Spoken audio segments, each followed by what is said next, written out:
ardaydan oo tiro ahaan gaaraya 126 arday ayaa si bilaash ah xirfadda caafimaadka uga bartay ururka Gurmud oo ah urur caafimaad. qalinjabinta ardaydan ayaa waxaa ka soo qayb galay mas'uuliyiin ka tirsan maamulka Galmudug. Cabdishakuur Cabduqaadir Maxamed oo ah madaxa ururka Gurmud ayaa faahfaahin ka bixiyay dhalinyaradan ay xirfadda caafimaad bareen iyo guud ahaan howlaha ugu waaweyn ee ururka Gurmud uu ka qabtay deegaanka gaar ahaan dhanka wacyigelinta bulshada.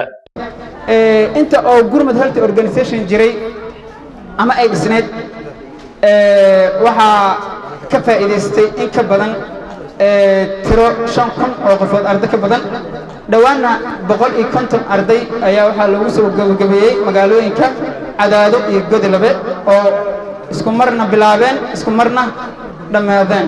hadda waxa ay hor fadhiyo ardayda Godolabe iyo ardayda Cadaado intaba oo ay hor fadhiyaan waxayna maantay ku qalin jabinayaan shahaadada isla markaasna Gurmud Health Organization ay siinayso.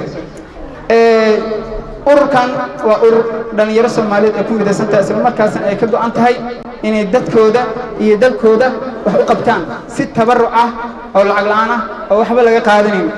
sidaa daraad si loo helo jiil wax qaban kara is caawin karo. tusaale maanta haddii oo shil agtooda ka dhaco ay u qaban karaan qof walaalkood ah gargaarka degdega ah.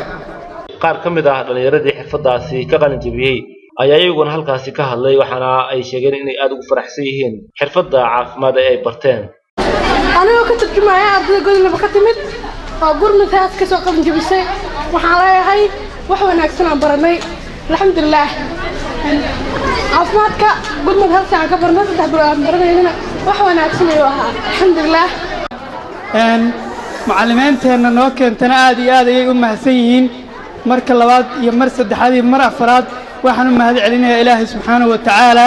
Cabdiraxmaan Jaamac Heelos oo ka mid ah mas'uuliyiintii ka socday dhanka maamulka Galmudug ee munaasabadaas ka hadlay ayaa ururka Gurmud ku dhiirigeliyay xirfad u samaynta dhalinyarada. Cabdi Xasan Awowe, warbaahinta qaranka, Cadaado.